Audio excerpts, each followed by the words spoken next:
कहानी की शुरुआत में हमें दो लड़कियों को दिखाया जाता है जिनका नाम हंटर और बैकी था। ये दोनों लड़कियां 2000 फीट ऊंचे एक टावर पर फंसी हुई थी। इनके फोन्स में नेटवर्क भी नहीं था, इसलिए वो दोनों किसी को कॉल करके मदद भी नहीं मांग सकती थी। इससे भी बुरी बात ये थी कि ये टावर एक रेगिस्तान के बीचों बीच था, इसलिए आसपास किसी का उन्हें देख पाना भी मुश्किल था। और तो और अगर इन दोनों में से कोई नींद लेने की कोशिश करती तो गिद्ध इनके पास आकर इनके मांस को खाने लगते। अब ये लड़कियां इस टावर पर कैसे फंसी और क्या ये इस टावर से बच पाई या मारी गई, चलिए देखते हैं हमारी आज की इस कहानी में। तो कहानी की शुरुआत में बैकी अपने हस्बैंड डैन और अपनी सबसे अच्छी दोस्त हंटर के साथ माउंटेन क्लाइंबिंग कर रही थी। तभी डैन को एक छोटी सी केव दिखती है जिसमें वो अपनी ग्रिप बनाने के लिए उसमें हाथ डाल देता है, लेकिन अचानक ही उस केव में से एक पंछी बाहर निकलता है जिसकी वजह से डैन अपना बैलेंस खो देता है और नीचे गिरने लगता है, लेकिन सेफ्टी वायर से बंधा होने की वजह से वो बच जाता है। यहाँ पर डैन माउंटेन को पकड़ने की कोशिश करता है। हंटर और बैकी उसकी मदद करने के लिए उसके पास आ ही रही थी कि तभी डैन की सेफ्टी वायर टूट जाती है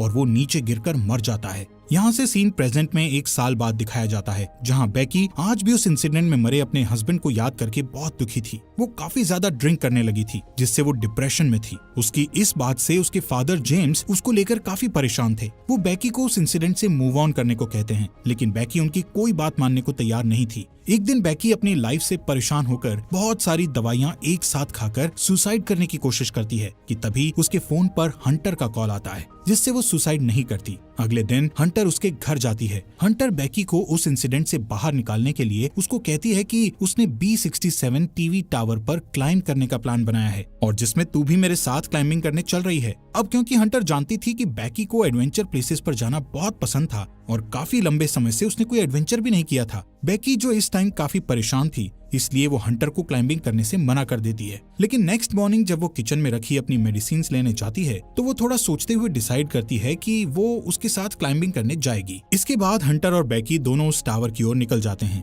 रास्ते में बैकी हंटर के फोन में उसकी कुछ पुरानी फोटोज देखने लगती है। जैसे ही वो स्क्रॉल करते हुए आगे और फोटोज देखती है तो हंटर की एक फोटो में वो नोटिस करती है कि हंटर के कंधे पर एक लड़के का हाथ था। बैकी हंटर से उस लड़के के बारे में पूछती है, लेकिन हंटर उसे कुछ भी बताने से मना कर देती है। तभी यहाँ बैकी के फोन पर उसके फादर का कॉल आता है, लेकिन वो कॉल पिक नहीं करती। काफी देर ड्राइव करने के बाद वो एक होटल में रात गुजारने के लिए रुकते हैं। डिनर करते वक्त बैकी को पता चलता है कि हंटर अब एक यूट्यूब व्लॉगर है और यूट्यूब रेवेन्यू से ही वो अपनी ट्रैवलिंग का खर्च उठाती है। इसी दौरान बैकी की नजर विंडो के बाहर उस टीवी टावर पर पड़ती है जहाँ पर वो दोनों जा रही थी। हंटर बैकी को बताती है कि ये टावर यूनाइटेड स्टेट का चौथा सबसे ऊंचा टावर है। नेक्स्ट मॉर्निंग बैकी और हंटर अपनी कार में बैठकर अपना सफर जारी रखती हैं। यहाँ पर हंटर ड्राइविंग करते करते ही अपने यूट्यूब चैनल के लिए व्लॉग बनाने लगती है, जिसमें वो अपने व्यूअर्स को बताती है कि वो अपनी बेस्ट फ्रेंड के साथ उस टीवी टावर पर चढ़ने वाली है। इसके बाद फाइनली वो दोनों उस टीवी टावर के पास पहुंच जाती हैं, जहां उन्हें गेट पर एक डेंजर साइन के साथ ताला लगा हुआ मिलता है। यहाँ से वो दोनों गाड़ी को छोड़कर पैदल ही आगे जाने लगती हैं।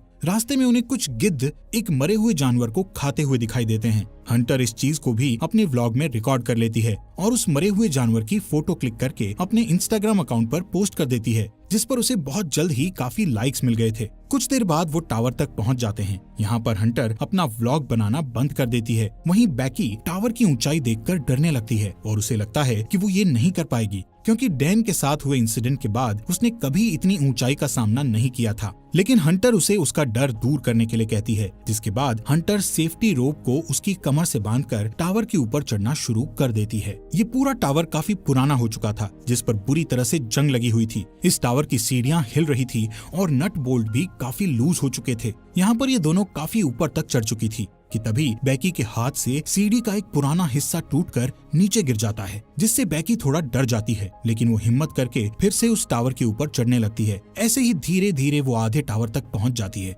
यानी 1000 फीट ऊपर, जहाँ से शहर काफी छोटा दिखाई दे रहा था। ये दोनों यहाँ पर कुछ देर आराम करती हैं और पानी पीने के बाद फिर से क्लाइंबिंग करने लगती हैं। थोड़ी देर बाद वो 1800 फीट ऊपर पहुँच चुकी थी और अब उन्हें सिर्फ 200 फीट ही ऊपर चढ़ना था। बैकी इतना ऊपर चढ़कर काफी डरने लगती है, क्योंकि वहाँ हवा बहुत तेज चल रही थी और सीढ़ियां भी काफी पुरानी होने की वजह से हिल रही थी। वो हंटर से कहती है कि अब उन्हें वापस नीचे जाना चाहिए, लेकिन हंटर उसे बोलती है कि अब इतनी ऊपर आकर उन्हें हार नहीं माननी चाहिए। जिसके बाद वो वापस से ऊपर चढ़ने लगती हैं। यहाँ से टावर के ऊपर चढ़ने का रास्ता काफी खतरनाक था। रास्ते में लगी कुछ डिस्क को हंटर ने काफी आसानी से पार कर लिया था और अब वो बेकी को भी उन्हें पार करने में मदद कर रही थी। अब जैसे जैसे वो ऊंचाई पर जा रही थी वैसे वैसे हवा का प्रेशर भी बढ़ता चला जा रहा था, जिससे बेकी और ज्यादा डर रही थी। इसी बीच सीढ़ी के पुराने नट बोल्ट एक एक करके अपने आप निकलने लगते हैं, लेकिन इस बात से अनजान वो दोनों ऊपर चढ़ना जारी रखती हैं और फाइनली वो दोनों टावर के टॉप पर पहुंच जाती हैं,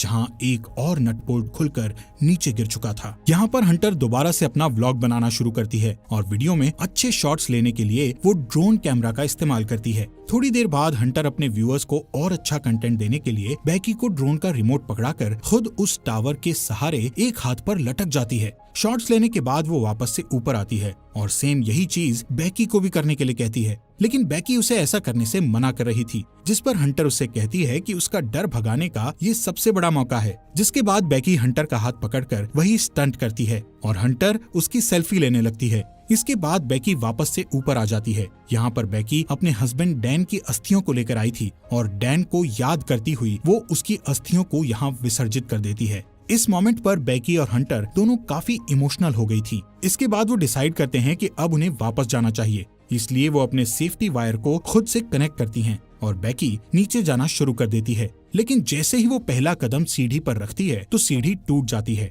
और वो सीढ़ी के साथ साथ नीचे गिरने लगती है, लेकिन हंटर किसी तरह उसे पकड़कर वापस ऊपर खींच लेती है। यहाँ पर बेकी मौत के मुंह से बचकर आई थी, जिससे वो जोर जोर से डर के मारे रोने लगती है और अचानक दोनों हंसती हैं। नीचे देखने पर उन्हें पता चलता है कि अब उनके नीचे उतरने के लिए कोई सीढ़ी ही नहीं है। वो दोनों अपने अपने फोन को चेक करती है, लेकिन उनके फोन में कोई नेटवर्क नहीं था और उनका बैग भी नीचे टावर डिस्क पर गिर चुका था, जिसमें उनके खाने पीने का सामान था। यहाँ ऊपर टावर पर उन्हें एक इमरजेंसी बॉक्स दिखता है, जिसे खोलने पर उन्हें एक दूरबीन और एक फ्लेयर गन मिलती है, लेकिन ये दोनों चीजें उनके किसी काम की नहीं थी। ये सब देखकर बेकी हंटर पर भड़क जाती है। हंटर उसे ये कहते हुए शांत करने की कोशिश करती है कि हो सकता है सीढ़ियों के नीचे गिरने की आवाज सुनकर कोई उनकी मदद करने आए और इसलिए अब हम दोनों को बस थोड़ी देर इंतजार करना होगा जब तक कि कोई आ नहीं जाता। तभी हंटर नोटिस करती है कि पिछली बार सीढ़ियों के गिरने की वजह से बेकी के पैर पर चोट लगी थी और अब उस चोट से ब्लड बाहर आ रहा था। यहाँ पर हंटर बेकी की चोट पर अपनी शर्ट बांध देती है।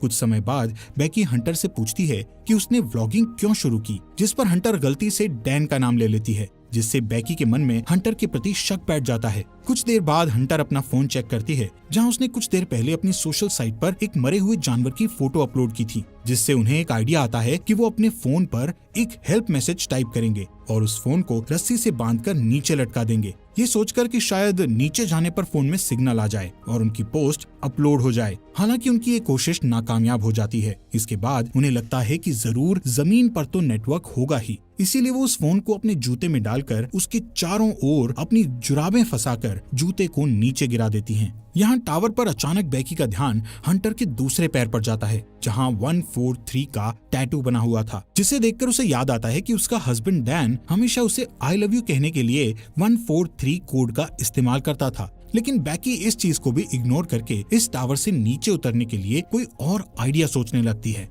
थोड़ी देर बाद उन दोनों को दूरबीन से नीचे जमीन पर टावर के पास से गुजर रहा एक आदमी और उसका डॉग दिखाई देते हैं, जिससे वो उस आदमी से मदद के लिए चिल्लाने लगती है, लेकिन इतनी ऊंचाई होने के कारण उनकी आवाज नीचे नहीं जाती। यहाँ नीचे हम देखते हैं कि हंटर ने जो फोन जूते में डालकर नीचे फेंका था वो पूरी तरह से टूट चुका था और अब उनका ये प्लान भी फेल हो चुका था। वो आदमी वहाँ से जाने लगता है। ये देखकर बेकी हेल्प के लिए चिल्लाते हुए अपने दोनों जूते उस आदमी पर नीचे फेंक देती है, ताकि उस आदमी का ध्यान ऊपर की ओर उन पर आ जाए। लेकिन वो आदमी ये नोटिस नहीं करता, क्योंकि वो किसी से कॉल पर बात कर रहा था। इसके बाद बेकी वो फ्लेयर गन चलाने लगती है, लेकिन हंटर उसे ये कहते हुए फ्लेयर गन चलाने से मना कर देती है कि अभी दिन का समय है, इसलिए किसी को भी फ्लेयर गन का पता नहीं चलेगा। इसी दौरान वो दो और आदमियों को वहाँ थोड़ी दूर नोटिस करती हैं, जो यहाँ पार्टी करने के लिए आए थे। उन्हें देखकर वो दोनों डिसाइड करती हैं कि थोड़ा अंधेरा होने पर वो इस फ्लेयर गन का इस्तेमाल करेंगी, ताकि वो लोग उन्हें नोटिस कर सकें।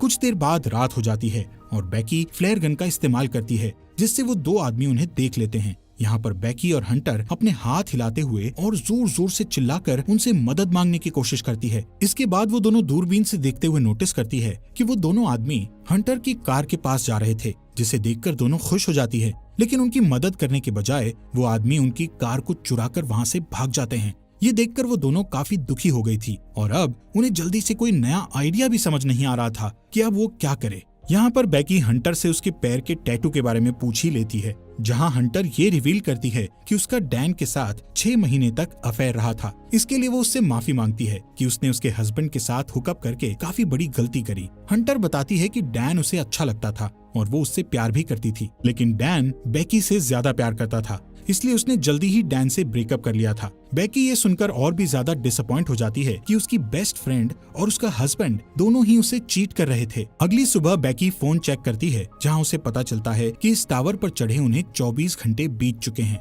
अब क्योंकि उन्हें काफी भूख और प्यास भी लग रही थी, इसलिए हंटर डिसाइड करती है कि वो नीचे डिस्क पे जाके अपने बैग को लेकर आएगी, जिसके लिए वो सेफ्टी रोप को टावर से बांधकर नीचे उतरने लगती है। लेकिन डिस्क से थोड़ी दूर पर वो रस्सी छोटी पड़ जाती है, जिससे हंटर उस बैग तक नहीं पहुंच पाती। अब उसके पास कोई और चारा नहीं था, इसलिए हंटर अपने साथ बड़ी रस्सी खोलकर उस पर लटककर जंप लेते हुए डिस्क पर कूद जाती है। वो बैग को उठाकर उसमें से पानी की बोतल निकालकर पीने लगती है। इसके बाद वो अपनी सेल्फी स्टिक की मदद से बैग को रस्सी से लटका देती है और खुद भी कूदकर उस रस्सी को पकड़ लेती है। तभी बेकी उसे ऊपर खींचना शुरू करती है। यहाँ पर हंटर भी ऊपर चढ़ने लगती है और वो बस ऊपर पहुँचने ही वाली थी कि तभी उसके हाथ से रस्सी फिसल जाती है, जिससे वो तेजी से नीचे गिरने लगती है। ये देखकर बेकी की धड़कन एकदम से तेज हो गई थी, क्योंकि अपने हस्बैंड को खोने के बाद अब वो अपनी बेस्ट फ्रेंड को नहीं खोना चाहती थी। लेकिन जैसे ही बेकी डरी हुई नीचे देखती है तो हंटर उसे रस्सी पर लटकी हुई दिखती है। हालांकि हंटर के हाथों में काफी चोट लग गई थी, इसलिए बेकी अपनी पूरी ताकत लगाकर हंटर को टावर के ऊपर खींच लेती है।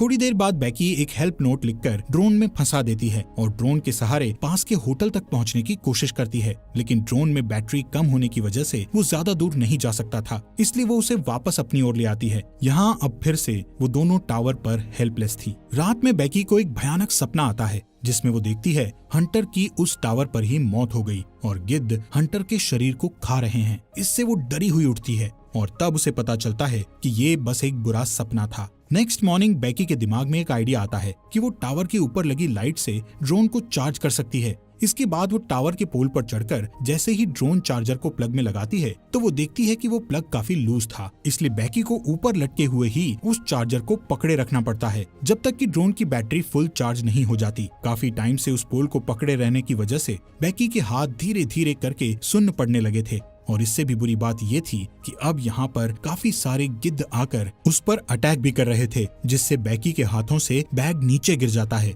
थोड़ी देर बाद वो ड्रोन की बैटरी फुल चार्ज हो जाती है, जिससे बेकी नीचे आ जाती है। इसके बाद वो ड्रोन को होटल तक पहुंचाने की कोशिश करती है, लेकिन जब वो ड्रोन होटल तक पहुंचने ही वाला था तो उसकी टक्कर एक ट्रक से हो जाती है, जिससे वो बिल्कुल टूट गया था और उनको ड्रोन कैमरा से भी कुछ दिखाई नहीं दे रहा था। ये देखकर वो दोनों और भी ज्यादा डर गई थी, क्योंकि अब उनके पास बचने का कोई भी ऑप्शन नहीं था। वो थकी हारी उस टावर पर हार मानकर बैठ जाती है। शाम के समय वहाँ तूफान बनने लगे थे, जिससे उनका जिंदा रहना और भी मुश्किल हो गया था। यहाँ पर बेकी को बहुत तेज नींद भी आ रही थी, इसलिए वो वहीं सोने लगती है, लेकिन हंटर उसको सोने से मना करती है, क्योंकि उनके सोते ही गिद्ध फिर से उन पर हमला करने लगते। बेकी हंटर से उसका दूसरा जूता भी मांगती है, ताकि इस बार वो उसमें अपना फोन डालकर नीचे फेंक सके। हंटर उससे कहती है कि मेरा जूता तो नीचे डिस्क पर ही गिरा हुआ है। यहाँ से कहानी में एक बड़ा ट्विस्ट आता है और हमें पता चलता है कि जब हंटर नीचे डिस्क पर कूदी थी तो उसी टाइम डिस्क पर गिरने से उसकी मौत हो गई थी और उसके बाद से बेकी अकेले ही सरवाइव कर रही थी। बेकी को हेलुसिनेशन होने लगे थे, जिसमें वो हंटर की प्रेजेंस को इमेजिन कर रही थी। रात में बेकी तूफान में सरवाइव करने के बाद अपने फादर के लिए एक वीडियो मैसेज रिकॉर्ड करती है, जिसमें वो बताती है कि वो वापस घर आना चाहती है। वहीं दूसरी ओर उसके फादर जेम्स भी उसको लेकर बहुत परेशान थे। अगले दिन जब बेकी इस टावर पर सोई हुई थी तब एक गिद्ध आकर बेकी की चोट पर से उसका मांस खाने लगता है, लेकिन अब क्योंकि बेकी को काफी भूख लग रही थी इसलिए वो उस गिद्ध को जोर से पकड़कर टावर के मेटल से उसे जान से मारकर खाने लगती है, जिससे उसमें थोड़ी जान आती है और वो रस्सी के सहारे नीचे डिस्क पर उतरती है, जहां हंटर की डेड बॉडी पड़ी थी। इसके बाद वो अपने डैड जेम्स को मैसेज करती है कि वो इस टावर पर फंसी हुई है और अपने फोन को हंटर के जूते में डाल देती है, लेकिन इस बार वो उस जूते को हंटर की डेड बॉडी में घुसाकर उसकी डेड बॉडी को नीचे फेंक देती है। इसके बाद रात में उसके फादर जेम्स को बेकी का मैसेज मिलता है और वो जल्दी से पुलिस को कॉल करके वहाँ टावर तक पहुँचता है। अब जैसे ही वो उस टावर तक पहुँचता है तो देखता है कि पुलिस एक डेड बॉडी को कवर कर रही थी। ये देखकर उसे लगता है कि ये उसकी बेटी बेकी की डेड बॉडी है जो जिंदा नहीं बच पाई। तभी उसे अपनी बेटी पुलिस की कार के पास दिखाई देती है, जिसके बाद वो दोनों एक दूसरे को गले लगाते हैं। और इसी के साथ ये अमेजिंग मूवी यहीं पर खत्म हो जाती है। दोस्तों, हमारे फॉक्स एक्सप्लेनर हिंदी चैनल को सब्सक्राइब करना मत भूलना।